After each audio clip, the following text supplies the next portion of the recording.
Hello world, my name is Drome, and this is a little show I like to call the Nomadic Reject. This is a form of propaganda brought to you by the beach city bad guy, the Banished Prince, the Old Pueblo. Now why did I add that last name there? Because I want to tell you a story of rise and fall of the Rosegold Club. Because I feel like, in my humble opinion, that I was the sole reason for the breakup. And for 2 years I've been beating myself over the head with that. So, I feel like what better way to get over it than to vent. Just spew the bullshit that I have been warning you about for 2 episodes now. 3 if you count my lost episode. But since I've already warned you, let us begin. I moved away from my mom at the age of 13 because my dad requested that I live with him. And at this point in my childhood, 13 years old, I wrote songs.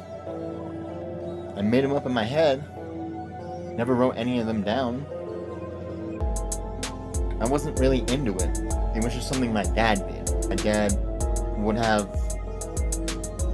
people come over to our living room. He'd already have his makeshift studio set up. He'd record people, and he'd make them sound like platinum recording artists. Let's just keep that simple. My dad had a magic hand when it came to music, and I thought I had to live up to that. Especially after I moved away and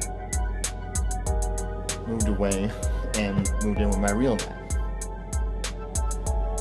who I didn't have a close relationship with. It was just my stepdad, who I never really referred to as a stepdad, so it gets confusing. Not just for you guys, but for me too. But I thought, since I was away from him, I needed some way to be closer to him. And I thought I needed to be a rapper. I thought I needed to be a musician. I tried YouTubing. I tried making movies. But I will put a link in the description and on the top right here of why I don't make movies anymore. I mean, obviously I'd be better at it now, but I'm just not gonna risk that again. So I went to music because I knew I was good at writing songs. I wasn't good at singing. I wasn't good at rapping yet, but I knew how to write songs.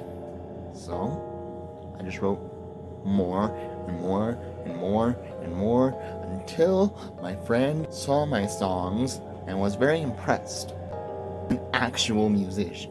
Like, he spent years on the guitar. He plays in a band now. He played at Whiskey A Go Go of all fucking places. So, yeah, actual fucking musician. His full name is Zach George. I'd refer to him as Gene Simmons. But Zach, I don't know. I'll put a link in the description for his music as well. Check it out. Brilliant stuff. Miles ahead of what I can do. He liked my songs.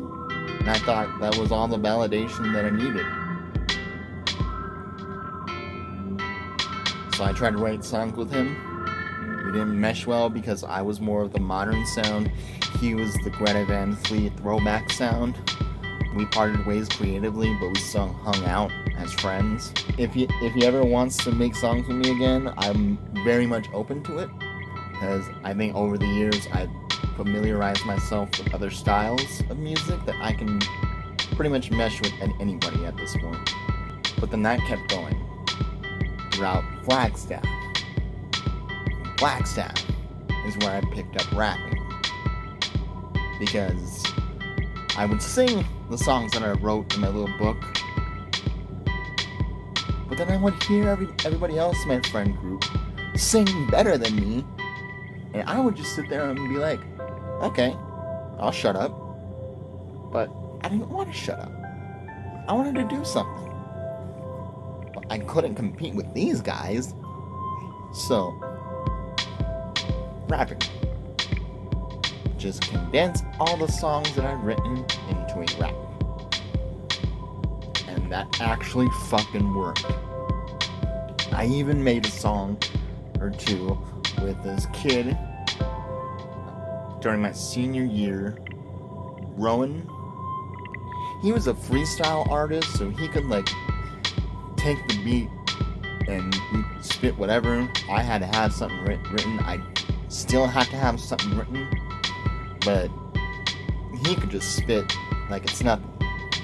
In fact, we performed at a talent show, and I was trying to perform my songs, and I was singing, but I wasn't really comfortable singing because, again, every other friend that I made is fucking Adele, Beyonce's love child. I'm over here singing like a tone-deaf Chester Bennington, and it's only when I rap that I impress people. So that even further solidified me needing to rap. So when I went to college, I needed a group. Because that's what my dad had. That's what my stepdad had, I should say. He had a group. He had Solemn. I needed my Solemn. I needed my Wu-Tang. I needed my Brockhampton. So I came up with the Rosegold Club, which was Sir Quincy, which was Earnburn, which was D-Rec, which was Captain. And we came up with a few songs, but we never officially released them. We made one music video. One. We never actually, officially put out anything. In fact, the songs we do have out now are all in this little playlist called the Forbidden Mixtape. Because I don't want to officially release it without these guys' permission. But I can't because my fame-hungry ass drove them off. One member is off doing his own thing in college. He has a job, and he has a girlfriend, and he's fucking living it up. You want to talk living it up? This next guy, fucking Earnburn, he's fucking married. He's in the military, he's married, he's loaded, he's set for fucking life. I haven't heard from B-Rec, I haven't heard from the captain, but those two, they're doing alright. And you know what? Me, after being homeless, after dealing with my toxic dad, after running back to my mom, after essentially trying to have my own life, I think I'm good too. I think there's nothing else for me to complain about, but just accept the fact that in certain cases, especially in my own life, I was the bad guy. Now I'll tell you one story, a specific story, and I think will encapsulate how cursed this group was and why we probably should have given up sooner.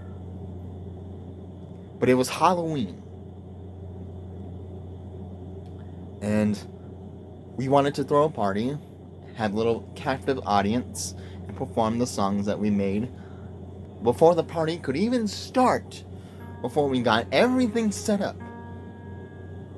One of these fuckers has 40s taped to his hands, and he's already slamming these fuckers like he hasn't drinking any water in days.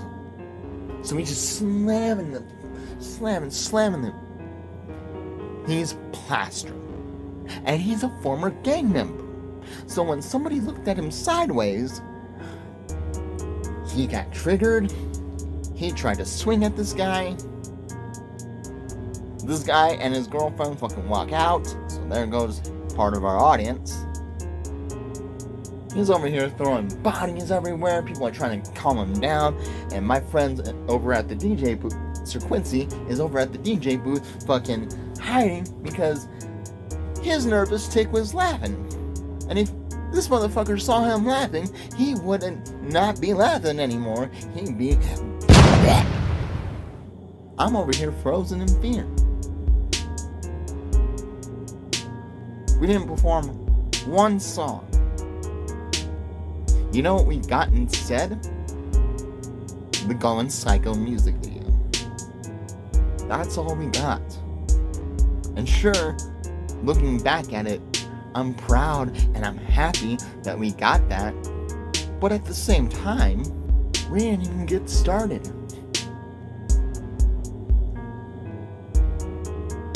I went home that night and tied a mic cord to my neck. I was close to doing it.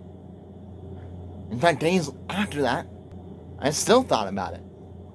My dad had left his gun on the table, right within arm's reach. It would have taken but 3 seconds. And we wouldn't have this. I would have never been homeless. I'd have never dropped out of college. But I wouldn't have been able to come out to myself. Wouldn't have been able to come out as bi.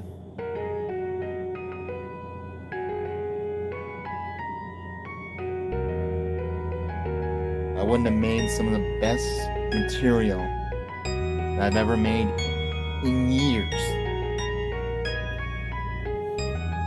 I wouldn't have been able to spray paint clothes. I wouldn't have been able to plan out a podcast, to fucking create content that could outlive me.